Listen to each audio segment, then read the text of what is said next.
is up, everybody? Welcome to Kitchen Talk here with Kimberly, where we are going to go through different ideas as far as nutrition, recipes, fun ingredients, tips and tricks, kitchen gadgets, and all that good stuff right here out of my brother's kitchen. And if you haven't subscribed to the channel already, you guys go ahead and do that. Subscribe so that you can get all the cool notifications on when we're doing more episodes of Kitchen Talk, as well as more killer workouts. So today's episode, we're going to be going through staples, right? Things that I have either in my pantry or in my freezer, in the refrigerator, and so on. Things that I use almost every day or every other day, but it's incorporated into my nutrition plan on the regular, and it's delicious and has a lot of health benefits to it too. So I have 4 today. We're going to do more episodes on these kitchen favorites and staples that I have because I've got a lot. Been doing this now for over 14 years, so I've learned a lot, and I have a lot of things that are my favorites. So I want to share those with you guys. So let's talk about the first thing, and this is probably, it's the star of the show, okay? And I find these over at Walmart in the frozen section. It's from Real Good Foods Company. And this is the lightly breaded chicken nuggets, okay, in the frozen section. They might actually have these at Costco in a bigger bag. Don't quote me on that, but I think I heard through the grapevine that they did. But what we are looking at, now this is, it's lightly breaded chicken nuggets here, and per serving, 4 ounces, 112 grams, which is what I use for myself when I measure it, is 130 calories. Our carbs are super low at only 4 carbs per serving, and our protein is right up there, boom, at 23 grams of protein. Now, why I love this is because A, it's delicious, and it's an easy grab, cook, and eat. Okay, you grab it out of your freezer, you throw it into, I put it in the air fryer. You can do it in your oven as well, but I throw it in the air fryer 11 minutes later, and I've got delicious, crispy. That's another thing. Sometimes we get some of these chicken nuggets or chicken whatever, and they're not crispy on the outside. This comes out crisp as ever. It's all white meat, and it's super delicious. You can do any kind of dipping sauce. I'm a ketchup gal. I don't know, don't hate me, but I do the low sugar ketchup, and I just go ahead and dip in that. So delicious, per serving, 130 calories. I have this probably 3 to 4 days a week. And I love it. And my now 13-year-old niece actually has had them, and she loves it. And you know how picky kids are with food. She loves these. So the Real Good Foods in the Walmart, in the frozen section, killer, 23 grams of protein. Next up, this is something I have every day. I love pancakes. You guys have heard of these, Kodiak cake. These are the pumpkin flavor. It has everything in there. It's got the spices. It's got the protein. All you have to do to it, add water to the consistency that you want, pop it into a little pan that I use Pam spray on, give it a couple minutes, flip it, bam.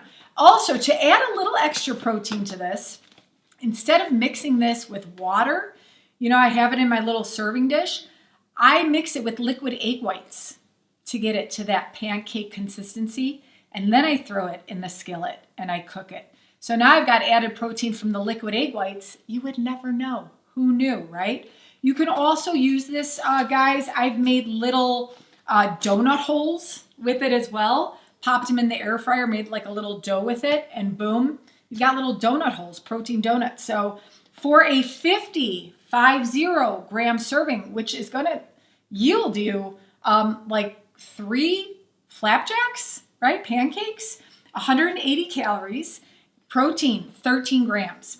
Now, a little red flag. This is not a protein source. It has protein in it, right? So a way that you can add more protein to this to bump up the protein, is if this is all you're having, is again, maybe mix it with the liquid egg whites. That'll boost the protein, and maybe top it with a little vanilla Greek yogurt or something like that. So boom, now I'm getting more protein from the Greek yogurt. Or we did episode 1 with cottage cheese. We used a cottage cheese recipe.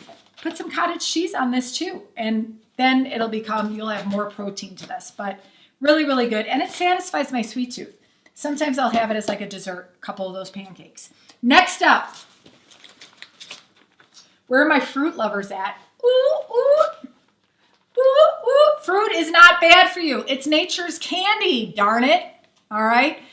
Who falls victim to like buying a bunch of produce and then they go to eat it and it's done. It's too soft. It has mold on it, right? We didn't use it quick enough. What's great about frozen fruit is that it is flash frozen at its ripeness. So it's always going to be good. You don't have to use it, right away or it won't go bad, okay? Pop it in your freezer. This is probably one of my favorites. At Walmart, frozen section, the cherry berry blend. Absolutely love it. It has dark cherries, red cherries, blueberries, and strawberries in it. So I absolutely love it. Low calorie, per serving, 1 cup, that's 145 grams, 70 calories, and our fiber is at 3 grams of fiber. So again, a good way to get fiber in is with your fruit. The best bang for your buck when it comes to fruit, as far as low calories, your strawberries, your raspberries, right? Per serving of strawberries, they have the frozen strawberries, is 50 calories versus the 7 here, okay? So your frozen fruit, again, what I do is I'll put like half of this bag in a bowl and I'll put it in the refrigerator to thaw. And then the next day when I go in, my fruit is thawed, ready to grab, plop into my oatmeal, put on top of my protein pancake, put it on top of my Greek yogurt or whatever it is. But it's already there for you to reach, measure out if you want to measure it, and then put on something and enjoy. Nature's candy, you guys. Super sweet and delish. So frozen fruit, look for it. And then the last thing we're going to go over, you guys, is I always have some sort of like these little pita breads or wraps or tortillas, right? This is a Joseph's. I just found this one actually. It's very good. It's a pita bread and it has 6 grams of protein in it and 2 grams of fiber and only 60 calories. Now they do have better options. They've got some flatbreads that are upwards of 18 grams of protein. And again, still lower calorie and, they've got a lot of fiber. And this one actually is a good source of omega-3s too. So, and what you can do is split it open. This is a pita bread. Put in some lettuce, some tomato, however you say it, and some turkey breast or some ham or some kind of wonderful, rotisserie chicken. And this way you've got your carb source, right? But it still has some protein to it. Before I go to bed, like I said, I've got a sweet tooth. So what I've been doing is taking one of my pita breads and measuring out 2 tablespoons, measuring it out on my digital scale, of 2 tablespoons of peanut butter on it. It's warm out of the air fryer. Put the peanut butter on, and then you know what it's like when kind of like the peanut butter is melting, and it's just so good and gooey and delicious. So have some sort of these. These are always in my pantry, ready to grab when I want some sort of sandwich or put something sweet on it. So yes, you guys. So 4 of my staples: the Real Good Chicken, the Kodiak cake. I like the pumpkin. Any kind of frozen berries, frozen fruit, and then some sort of tortilla, low carb tortilla, high in protein flatbread, or the Joseph's pita. So I'm going to take all this and I'm going to do something good with it. Thank you guys. Subscribe to the channel. This was episode 3 of Kitchen Talk with Kimberly, and we will see you very soon. Keep eating good, guys.